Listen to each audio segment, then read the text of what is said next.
have some comments from Brandon once he came out.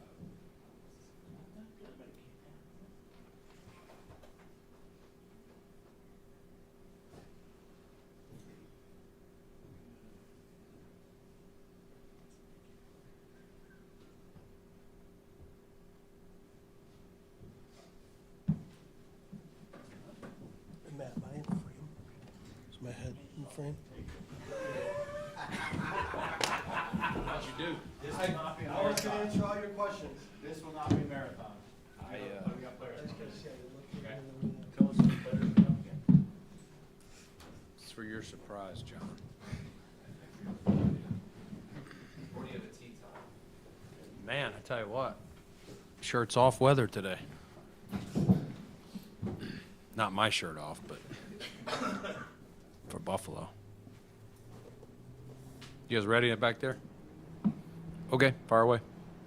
How do you assess just all the, not just the guys you brought in, but the guys that you retained? Starting with just what you did with Josh. Yeah. Josh and I had a brief conversation after the season ended, and we always talk anyway. We keep an open dialogue, but yeah, he always stops by before he leaves town, and so we talked about it, and we both said let's see if we can do something. I know the way the market had shifted since he did his deal. He played 4 seasons on that, and the quarterback contracts are always quite unique, and it's the one market where, for whatever reason, whoever's next up sometimes just goes to number 1 or number 2. It's not the way I would choose to do it, but that's the way some people choose to do it. And so I think Josh fell to like 13th or 14th, and just felt like even if he didn't win the MVP, it was a conversation I wanted to have with him, this offseason. And so we did that, and then he spoke to his Patrick Collins, his rep, and I've been talking to Terry, Mr. Pagula, for a while on this, and so we talked about some things, some structure ideas. So we kind of had an idea of what we could do, and they still take time. These are complex contracts in a lot of ways, but we wanted to treat him fairly, and he's obviously done a lot for the team, the city, the organization, and appreciate their work to get it done. And we were very excited on our end to have him secured, add 2 years, and he's a Bill at this point at least through 2030, which is good for everybody. Hearing Joey Bosa talk yesterday, it seemed like you guys were pretty aggressive in pursuing him. Was he somebody that you guys, as soon as he became available, zeroed in on? And how concerned are you about the last 3 years he talked about? Yeah, Matt. Joey's a heck of a player. We've seen that up close and in person. He about put Josh in a pretzel here one year. I was like, sweaty palms watching Josh get up, and that infamous game out in L.A.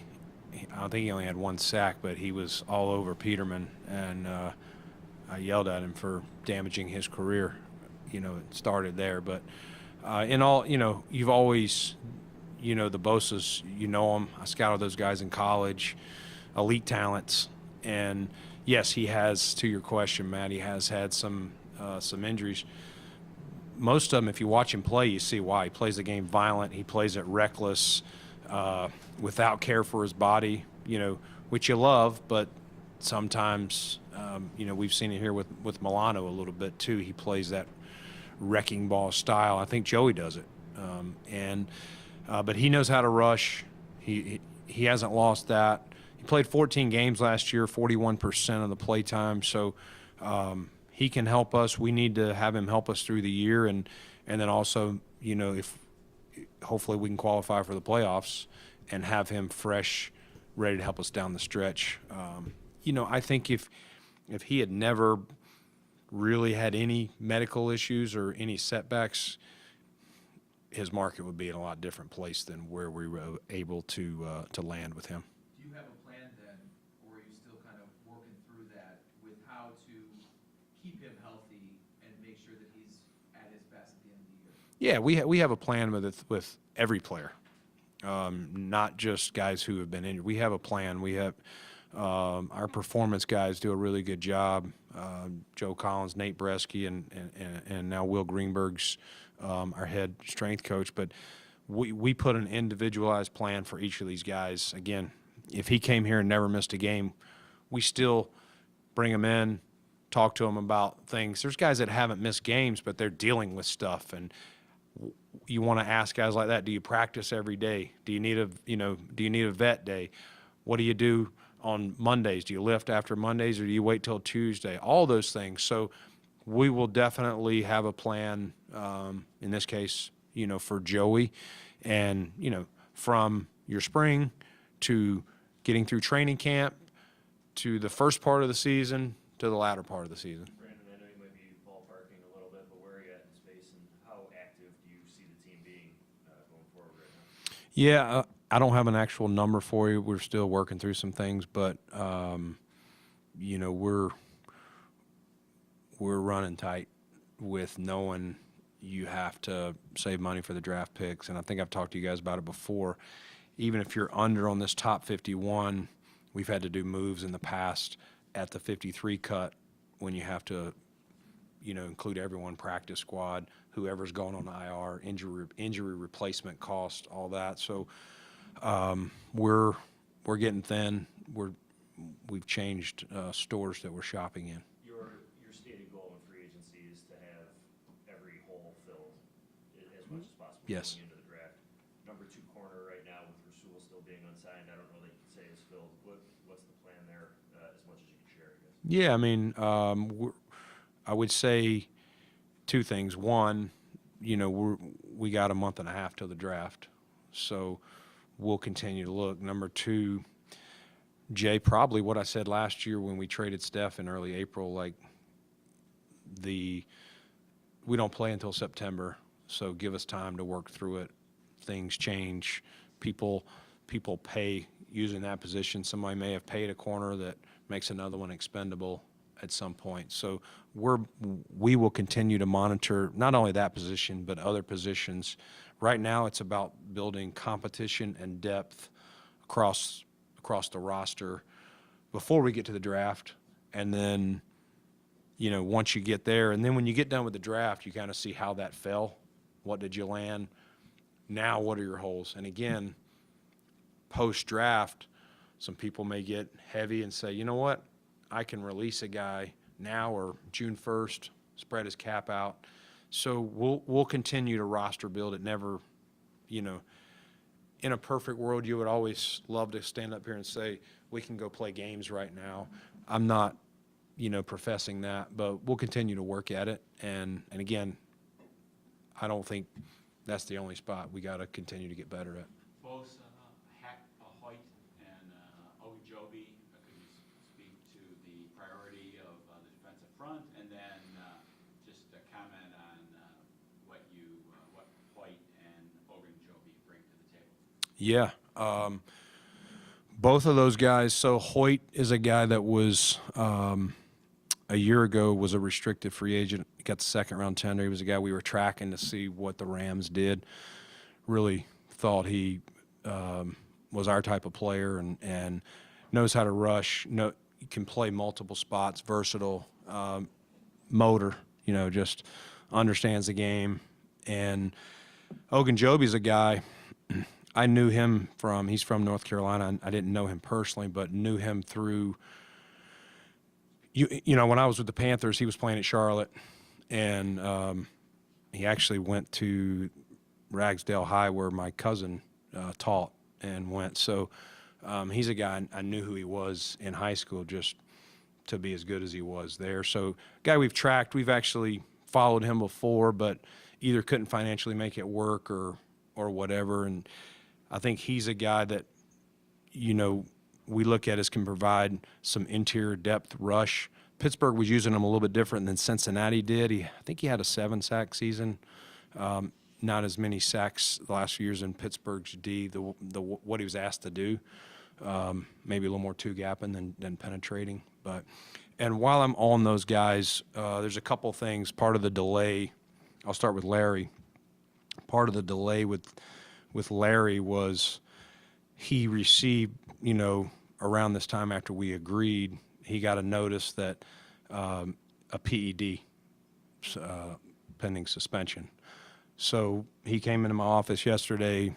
We did not know it when we agreed the other night. So had a conversation, and I give him credit because it's early in the process. The league doesn't even know about it the way that it's done by an independent group. But he was very forthright. He was Pittsburgh's man of the year. Like, he's a good man. He's played 8 years in the league and never had a blip. And so, you know, that's obviously frustrating for him and a little bit of a setback for us. And so, but we've talked it through. We're in a good spot, but that's part of the delay. We did get him here yesterday, and there's some contractual things that we've had to work through. And so he hasn't officially signed yet, but he should be signing shortly. But again, so he will be out the first 6 games. And the second curveball here is Hoyt we knew about. So we were aware of his, and I would not have done 2 guys, but we did a 3-year deal with Hoyt knowing his situation. Same thing, he's been in the league 5 years. I think his was earlier. We were made aware of it. There's a thing we can get with the league that we can find out his status we knew, and we talked it through with his agents.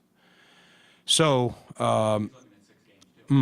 so it's not ideal to have 2 guys with that, but both guys have never had any issues off the field, and you know, it's a tough lesson of where do you get your supplements or whatever happened. And I think Larry is, you guys can ask him, you know, I think he's planning to talk to the media. Mike will be up next because he has signed.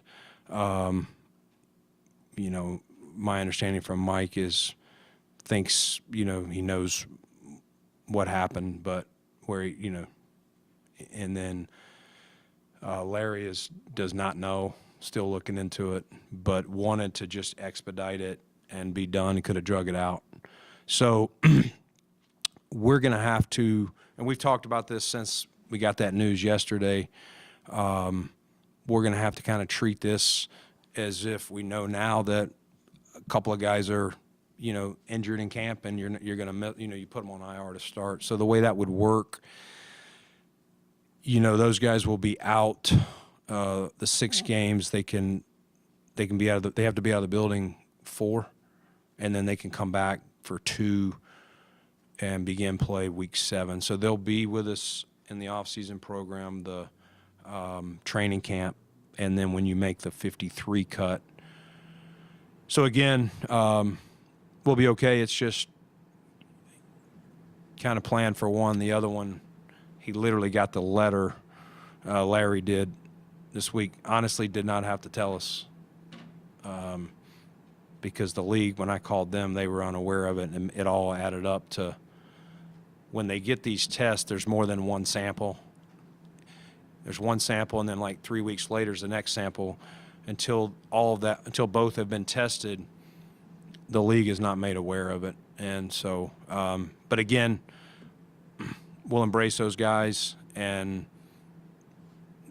if they were guys that this had happened before, we probably would have avoided them. But again, Larry's been in the league, man of the year, 8 years, and sometimes, you know, whatever. And again, he doesn't.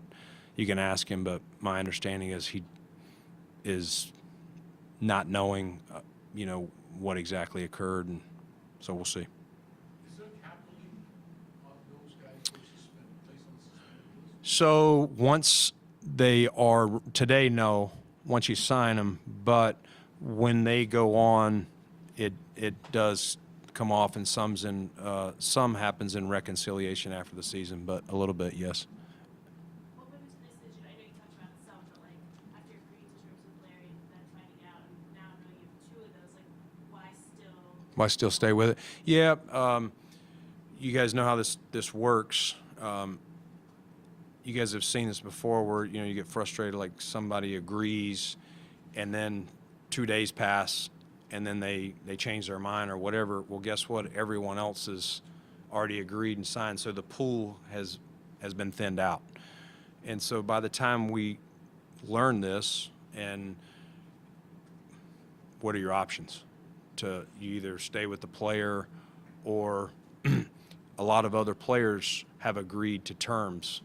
Maybe we would have, we definitely wouldn't have gone into this with 2 guys facing this. But at this point, choosing Larry's position, since we agree with him, there's a lot of other D tackles off the market. And so that's why we, and again, he was straight up with, as soon as he walked in my office yesterday, just to talk, and I respect that about him. And then Josh Palmer, what do you like about him? Josh is, love Josh's game. I would say the first thing, Mark, excellent route runner. Like, really, he does not give indicators. A lot of guys give indicators whether they're about to stop, break, sets guys up. I thought he had, if you watch his film last year, I thought there were a couple touchdowns that got missed that he double moved. And, on the card, he's around 4.5, but I'd say his play speed's faster. Build to speed when he's up and running. He can play inside. He can play out. He's a smart player. We look for that in this offense so that Joe can move these guys around. So, he's a guy that we don't really get into the X and Z. We'll put them all over, and, again, if he wants to play inside, play out. But good player. Really was a guy that has been on some rosters with some good receivers. He talked to me about, I was asking him where he learned his releases and some of his stuff, and Kaiir Elam was the guy he kept referencing that, and, that's a pretty good one to learn from. He's 25 years old. Still think like, I don't think he's hit his ceiling, Mark. I think he can still play. So, yeah, you never know how the free agency is going to turn, but excited to add him to the group. Hey, Brandon, where do you think stand with Christian Benford to the contract extension? Yeah, I mean, I don't, we've been able to get some done, Joe. And at the end of the day, we love Christian. I don't really get into, negotiations or anything like that. But love Christian and excited he'll be back this season. And we'll see if it works out now, later down the road to keep him here, which, again, by what I've always said, we want to draft, develop, and re-sign our own. And so excited that he'll be here this year, especially knowing, as Jay referenced, we're thin at the position right now. Just to clarify, Larry found out yesterday about the suspension? I don't know specifically, but it was this week, and you'd have to ask him specifically what it was. But yeah, he told me as soon as he walked in, so I'm assuming he learned the day before or something. He just got the notification, and again, I think the B sample hasn't even come back yet. Yeah. Sorry, releasing Vaughn, is that door still open? Like, where you Vaughn right now? Yeah, tough deal. Love Vaughn. Really appreciate what he brought here. We all know his year one really started off with a bang. Made some clutch sacks for us to help close some games. Had the injury. Year two, not what he had hoped for, and I thought last year really came back and did some good things. We just decided where the salary was, to try and see if we could step back, look at the field, see what else was out there. But we did not. I had a very good conversation with him the other day before we released him, and would never close the door on bringing him back, whether it's now, whether it's later in the spring or in season. He really, beyond his skill set on the field, he brought a championship mentality to our team, to the guys, and if he's not back, he'd be missed in that standpoint for sure. Brandon, what was it like a year after you parted ways with so many veterans and leaders and made trades and to get under the salary cap? What was it like finally being able to build long-term, looking ahead to the future beyond this season? Was Yeah, I mean, John, first off, it was exciting, to get a lot of these guys done that we can, some of our young players that we drafted before we hit free agency, to get, obviously Josh, but Rousseau, Terrell Bernard, all these guys that Shakir, I think we got Shakir done first. All these guys that are kind of homegrown, you love. That's the perfect way to do it. But we know, for whatever reasons, as guys leave or certain things don't work out, you got to fill in different pockets with free agency, or trades. And so last year helped us, I wouldn't say reset, but helped us be able to do some of the things, knowing from a planning standpoint, you have to start looking what is down the road and who's coming up, and to make sure, if we had not done some of those things last year, would have made it very difficult to definitely keep at least the ones we've kept so far. And so that was definitely a conversation a year ago when we made those tough decisions of some of these guys. Hey, if they keep trending in the right direction, we'd like to have the capital to be able to, re-sign them. Again, it takes two, and I commend all these guys for really wanting to be here in Buffalo. I know you guys have talked to them all, but all those guys I loved it. They just really telling their agents, hey, I'd love to be here. Let's see if we can get something done, and put our heads together and found terms that we were all comfortable with. Brandon, Matt Collins seemed to really fit in well here last year. This is only a year here. Was that just a matter of not being on the same page monetarily? Yeah, I mean, we love Mac and appreciate what he did, and definitely had a lot of conversations. I'd say you'd have to ask Mac, for sure, but we were definitely interested in bringing him back. What led to finally moving on from Kaiir? Yeah, that's a tough one, John. It really is. I'm gonna get emotional because I love Kaiir, and it didn't work, and it stinks, and it's not, it's not for a lack of effort, on any side here, and the guy worked so hard.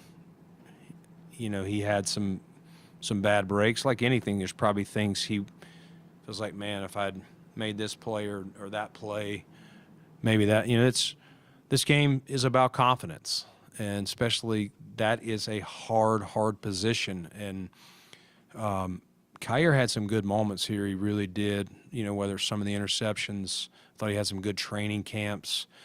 But in the end, he and I had a conversation after the season about where he was going into his last year. And, like anything, he knows the expectations, and he's a competitor.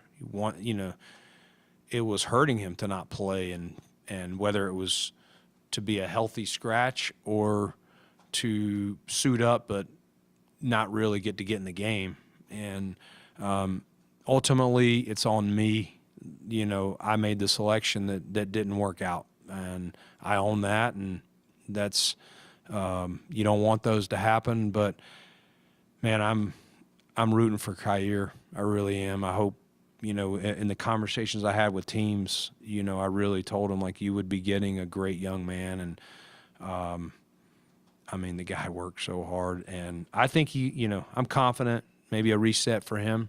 Give him a chance. I'm pulling for him. I think everyone at One Bills Drive hopes it works out for him. What's your outlook at Hunter? You have Jake on the roster, Sam contract elsewhere.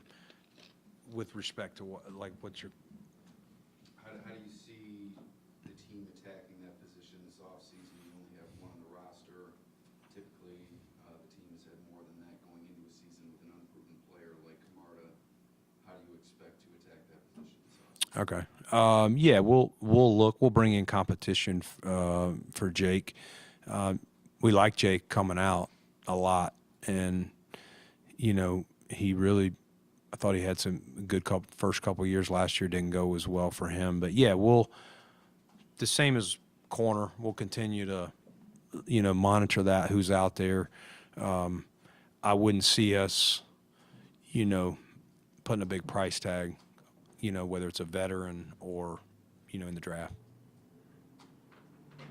You guys good? LaVisca, yeah, good question. Wide receiver, kick returner would kind of be his, you know, he's been dynamic with the ball in his hands. I know he was a, you know, former second-round pick. We had some love for him when he came out. I think that was the COVID draft. He's had the same thing, some ups and downs in his career, you know, moved to a few different teams. The kickoff is, the league is really pushing hard to get the kickoff back into play. I know last year with the rule change, you know, we have the owners' meetings in a couple weeks. I wouldn't be surprised if there's more changes made to up the percentage of kickoffs, and so we do want to have some options back there. So he would be back there for that. Also, however Joe would want to use him, receiver. I mean, he's a guy you want to get the ball in his hands in various ways. He's good with it, which most kick returners kind of are that way. But very dynamic, and he can hit a home run. Thank you, guys.